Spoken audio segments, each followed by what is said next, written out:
ሰላም ሰላም ጤና ይስጥልን ውድ የጋት ሚዲያ ቤተሰቦች እንደያላችሁበት ሀገር የሰዓት አቆጣጠር እንደምን አላችሁ እንደምን ቆያችሁኝ?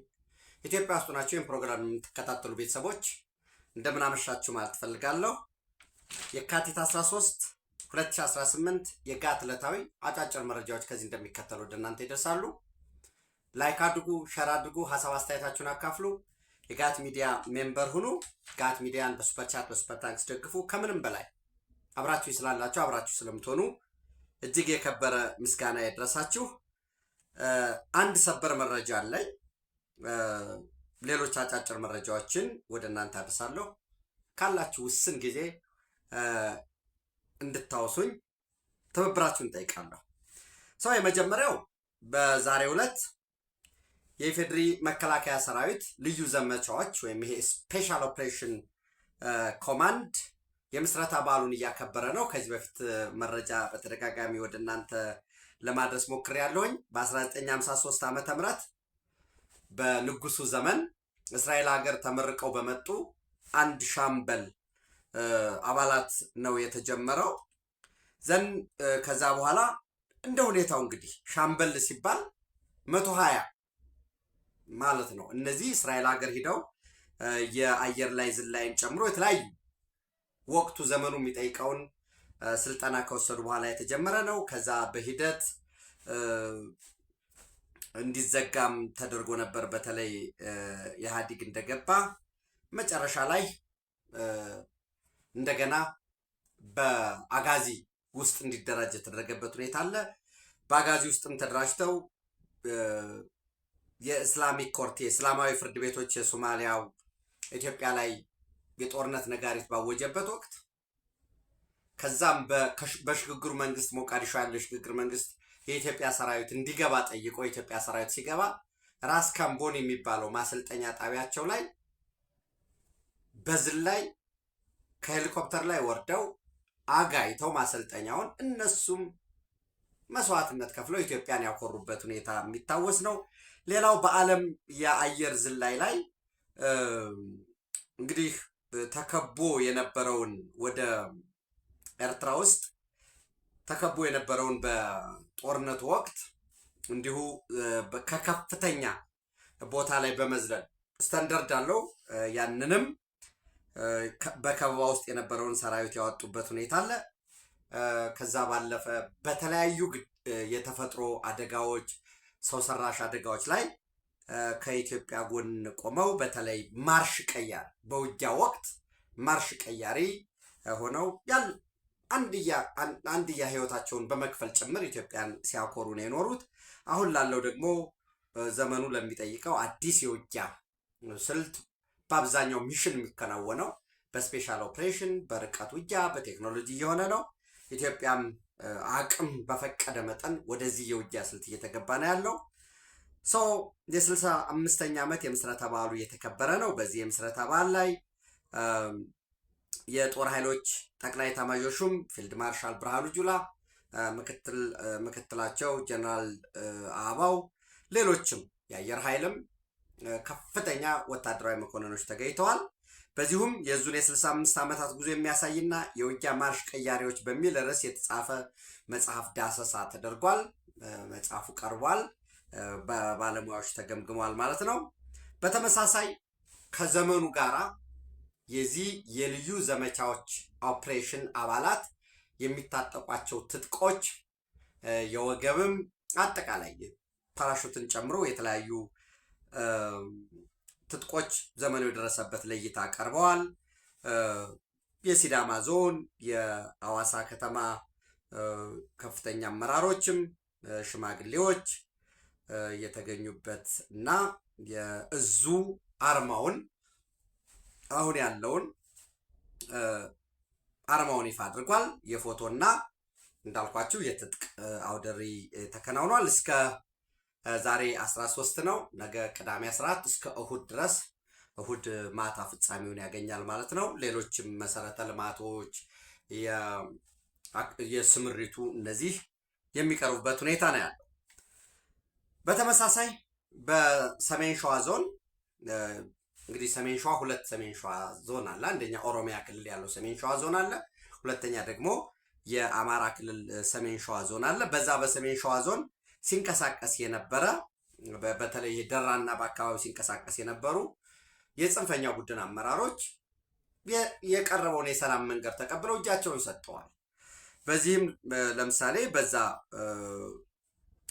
በአካባቢው የምኒልክ እዝ ብለው የምኒልክ እዝ በላይ ፍቃዱ ክፍለ ጦር በሚባለው ከፍተኛ አመራሮች ያው እንግዲህ ጽንፈኛ ቡድኑ የፖለቲካ አመራር የነበረው በላቸው አዩ፣ የአደረጃጀት ኃላፊ አባማረ፣ የአደረጃጀቱ ፍትህ ኃላፊ ሽፈራው ታየ ወየ፣ ኦርዲናንስ ስንቅና ትጥቅ ማለት ነው የአባ ቡዘጌ የቡድኑ አደረጃጀት እና ሌሎች 7 አመራሮች እጃቸውን ሰጥተዋል። የወጣ ነው ለአማራ ህዝብ እንታገላለን ብለን የወጣ ነው። ነገር ግን በተሳተ መንገድ ከወጣን በኋላ ለህዝባችን ተጨማሪ ስቃይ እንግልት ነው የሆነው። ያም ብቻም አይደለም፣ ትግሉ በአማራ ህዝብ እና በኢትዮጵያ ታሪካዊ ጠላቶች በሻዕቢያ በግብጽ ተጠልፏል። ወንድም ወንድሙን አካባቢውን እያወደምን ያለው። ከዚህ በላይ በዛ በመቆየት ለህዝባችን የስቃይ ምንጭ መሆን አንፈልግም የሚል መግለጫ ሰጥተዋል። በአካባቢው የሚንቀሳቀሰው ጀግናዊ የኢትዮጵያ መከላከያ ሰራዊት አዛዥ የሆኑት የሌተናል ኮሎኔል ጌትነት ተድላ የሰላምን አማራጭ ወዳችሁ ፈቅዳችሁ በመምጣታችሁ የላቀ ኩራት ይሰማናል ብለዋል። የተሃድሶ ስልጠና እየተሰጣቸው ነው። በነገራችን ላይ ወደ ቁጥራቸው 600 ፕላስ የሚሆኑ የሰላም አማራጭ ተቀብሎ እጅ መስጠት ብቻም ሳይሆን ሌሎች ወንድሞቻችንም እንዲመጡ እንዲሁም በኢትዮጵያ ላይ ወረራ ለመፈጸም ጦርነት ለመክፈት ከቅርብም ከሩቅም የተጠራሩ ኃይሎችን እንመክታለን ሲሉ ገለጻ ሰጥቷል ማለት ነው።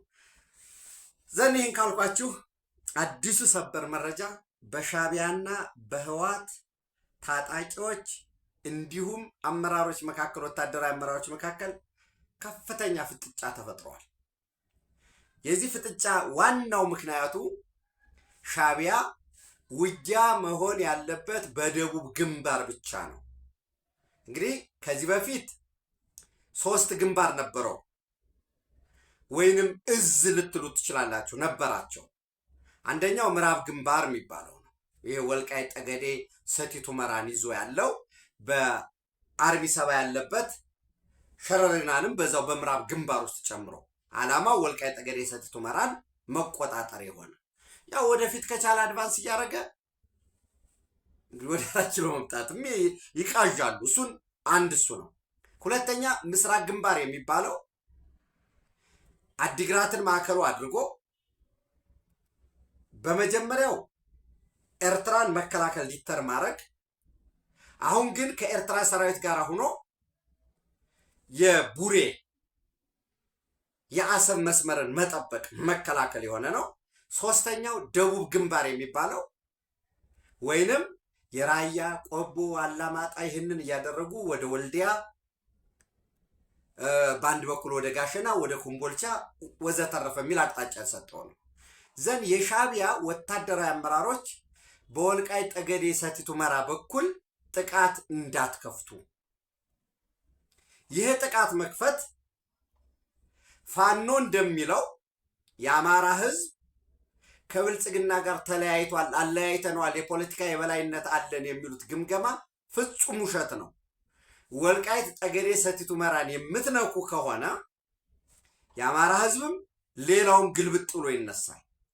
በዚህ ምክንያት በዛ በኩል ያለውን ወደዛ ጦርነት እንዳትከፍቱ የሚል ጥብቅ አቅጣጫ አስቀምጧል። ወራስ በቡሬ ግንባር በኩል ያለው ይሄን ወደ አዲግራት ከባድ መሳሪያ ይዞ እሱን መከላከል ሆኖ ዋናው የጥቃት መስመር መሆን ያለበት በቆቦ መስመር ነው ማጥቃት ያለባቸው የሚለውን ተከትሎ በከፍተኛ የታጣቂው አመራሮች በአባላቱ መካከል እጅግ ከፍተኛ የሆነ አለመግባባት ሽኩቻ ተፈጥሯል። አንደኛ እኛ ለህዝባችን ለተፈናቃዩ ወደ ቀየህን መልሰሃለን ካልነው በኋላ እንደገና መልሰን በቆቦ በኩል ወደ ወልዲያ ወይም ወደ አማራ ክልል ጦርነት የምንከፍትበት ምክንያቱ ምንድነው የሚል ጥያቄ ጠይቀዋል። ተገቢ አይደለም፣ ወደዛ ጦርነት መክፈትም በዓለም አቀፉ ማህበረሰብ ፊትም ተቀባይነት አያስገኝልንም። ሁለተኛ ምንም አይነት ተጨባጭ ምክንያት በሌለበት ሁኔታ ጦርነቱንስ ወደ ራያ ማምጣት ያስፈለገው ለምንድን ነው የሚሉ እዛ ውስጥ ያሉ ታጣቂዎች በአብዛኛው ከራያ አካባቢ ያለው እንደርታ ያለው እየለቀቀ ወደ ሀራ መሬት የገባ ነው ያለው። የቀረው ግን ምንድን ነው አስፈላጊነቱ? ይህንን የራያን ውስጥ ውጊያው እንዲሆን የተፈለገው ለምንድን ነው? ህዝባችን አንደኛ ተፈናቃይ የነበረው ተመልሶ መጥቷል፣ አነሰም በዛም ከነውስንነቱ። ሁለተኛ ወደዚህ ገብተን ወልቃይት ጠገዴ ሰቲት ሁመራ ቢሆን የተያዘውን በኃይል የተያዘ መሬታችንን አስመልሰናል፣ ተፈናቃይ መልሰናል። ይህንን ነው ለ4 ዓመት ከዛ በላይ በመጠለያ ጣቢያ ነው የቆዩ ያለ ነገር ነው። ለዓለም አቀፉ የዲፕሎማቲክ ማህበረሰብ ተቀባይነት ልናገኝ እንችላለን። ይሄ በፍጹም ተቀባይነት የለውም በሚል ከፍተኛ የሆነ ሽኩቻ ተፈጥሯል። ይሄ ብቻ አይደለም። የአርሚ 31 እንግዲህ አራጉራ የሚባል አካባቢ እንድርታ ነው ያለው። አዛዡ ጀነራል ዘነበ ክፍሌ ይባላል። በዛሬው ዕለት ቸክ እንድታረጉ ነው፣ መረጃውን እንድታጠሩ፣ ስህተት ከሆነም አረጋግጠናል፣ ይህ ስህተት ነው መረጃ እንድትሉ። ያልተረጋገጠ 4 5 ከዛ በላይ ሳላረጋግጥ መረጃ ወደ እናንተ አላመጣም። ኦፍላ ወረዳ ማይ ማዕዶ የሚባል ቀበሌ ላይ የሻቢያ ታጣቂዎች በአካባቢው ያለው ታጣቂ ሆነው ወጣቶችን በከፍተኛ ደረጃ እያፈሱ ነው ያሉት። እንደምታውቁት የስብሐት ነጋ የቡድኑ የስርወ መንግስቱ ከፍተኛ አመራሮች እነ ፈትለወርቅ እነ ስብሐት ሌሎች በሙሉ ከፍተኛ አመራሩ ልጆቻቸው በጣም ማለት የትም አልሄዱም ከተባለ ደቡብ አፍሪካ ነው ያሉት፣ አፍሪካ ውስጥ እና የተወሰነ ሩዋንዳ፣ ኡጋንዳ ያሉ አሉ፣ ካምፓላ፣ ኢንቴቤ ያሉ አሉ። ሌላው አውሮፓ ነው፣ አውስትራሊያ ነው፣ ቻይና ነው ያሉት፣ አሜሪካ ነው ያለው። የከፍተኛ አመራሩ መካከለኛ አመራር የሚባለው ዞን በአቅማቸው የላኩ አሉ ወደ አፍሪካ ሀገራት፣ ነገር ግን አዲስ አበባ ነው ያለው። የወረዳ አመራሩ እና ደግሞ እዚህ የጣቢያ አመራር የሚባለው ደግሞ ገንዘብ ከፍሎ ሳይቀር እያስወጣ ነው ያለው። ይብል ሌላው ቀርቶ በህገ ወጥ አዘዋዋሪዎች በኩልም ወደ ውጭ የሚሄዱበትን መንገድ እየፈለገ ነው። ወደ አዲስ አበባ በቀን በከፍተኛ 20-30 መኪና እየመጣ ነው ያለው። የአውሮፕላን ቲኬት ሀገራቸው ነው፣ መምጣት አለባቸው። ውጊያ ለማንም አይጠቅምም። ይሄ ቡድን ግን አሁንም የራሱን ቤተሰቦች ውጭ አሸሽቷል። አመራሩ ግዴታ ተጥሎበት ከየጣቢያው ወይ እንግዲህ ቁሸት ከየቀበሌ በሚባለው መቶ ማምጣት አለበት ተብሎ እያስገደደ ነው ያለው። እየጠፋ ነው ያለው ወጣቱ። አቅም ያለው በሙሉ ለቋል። አቅም የሌለው በእግሩ ሁሉ እየሸሸ ነው ያለው ማለት ነው። እና ይሄ አርሚ 31 ኮር 2 ወይም 312 ረመጽ የምትባለዋ ማይ ማዶ ቀበሌ ላይ ኦፍላ ወረዳ ላይ በከፍተኛ ደረጃ አፈሳ እያደረጉ ነው። ይሄ በጣም ከፍተኛ የሆነ ችግር የፈጠረው ለምን ከተዋጋንም ተዋጊው ምክንያት ያለው መሆንም ያለበት በወልቃይት በሁመራ ነው እንጂ ለምን ይሆናል በሚል ሻቢያ በሰጠው ትዕዛዝ ከፍተኛ የጦር መሳሪያዎች ሳይቀር ከምዕራብ ከሚባለው ከዚህ ከወልቃይት ከጠገዴ ከሰቲት ሁመራ ወደ አዲግራት በኩል ለመከላከል ወደ ቡሬ ግንባር ወደ አሰብን ለመከላከል እና ወደ ቆቦ መስመር እንዲመጡ እያደረገ ነው። እንግዲህ ይህን መረጃ ከ4-5 ቬሪፋይ ለማድረግ ሞክሬያለሁ። ያ ማለት ዲሴፕሽን ሊሆን አይችልም ወይ? እንዲህ አይነት አቅጣጫ እኛ መረጃ ነው እኔ መረጃ ነው ለእናንተ ምሰጣችሁ። ሌላው ደግሞ የበለጠ ቬሪፋይ ያደርገዋል ማለት ነው። ከዛ ባለፈ እንግዲህ ከሰሞኑ እንደምታውቁት ያ 4 ሆኗል። አሁን 3 ነበሩ የመጡት። 3 ብቻም ሳይሆን ቸንቶ የሚባለው በከፍተኛ የወታደራዊ ስልጠና በተለይ በዶክመንት በማዘጋጀት ለታጣቂው ክፍል ለህወሓት ታጣቂ ድጋፍ ሲያደርግ የነበረው ጀነራል ሀለፎም አለሙ ወይም ቸንቶ ተብሎ የሚጠራው እንዲሁ ብርጋዴር ጀነራል ነው እንዲሁ የመጣበት ሁኔታ አለ። ብርጋዴር ጀነራል ጉሽ ገብረ የደቡብ ምስራቅ እዝ ምክትል አዛዥ የነበረ ነው። ወደ ሰሜኑ ጦርነት ከመሄዱ በፊት የአርሚ 15 ዋና አዛዥ የነበረ እንግዲህ ሲጠሩት ዳግማዊ አሉላ ብለው ይጠሩታል። ያው እንግዲህ በህዋት ቤት የታወቀ ነው ስም ማጥፋት። አብረህ ስትኖር ጀግና ጀግና ጀግና ጀግና ይሉሃል። ምንም ጥርጥር የለውም። የምትለላካቸው ከሆነ የማትለላክ ከሆነ ግን ያው በቃ የማይወጣል ስም የለም። አሁን ወይዘሮ ኬሪያ ላይ እኔ በጣም አንዳንድ ጊዜ ሴትነቷን ማሰብ ጸብም በነገራችን ላይ በጣም ሰው ሲዋደድ እንደሚጣላ ማሰብ አለበት። ሲጣላም ደግሞ እንደሚታረቅ ማሰብ አለበት። እንዲሁ ርቀት ሂዶ ያን ያህል ስም ማጥፋት ፖለቲከኛ ነው። ድሮ ድሮ ፖለቲከኛ ሆኖ አንድ ሰው ስሙ ላይ ጠፋ ላይሰደብ አይችልም። ሰው ፖለቲከኛ ሆኖ ስሜ ለምን ጠፋ፣ ቀለም የሚቀባ ሰው ለምን ቀለም ነካኝ አይባልም፣ ያጋጥማል። የኛ ሀገር ፖለቲካ በጣም የበለጠ ማግነን የሆነ የኛ ነው ብሎ ሲታሰብ በአስተሳሰቡን ሲቀይር ደግሞ ማጠጣል አለ። ድሮ ድሮ ጉሽ ገብረን ታናሹ አሉላ ወይንም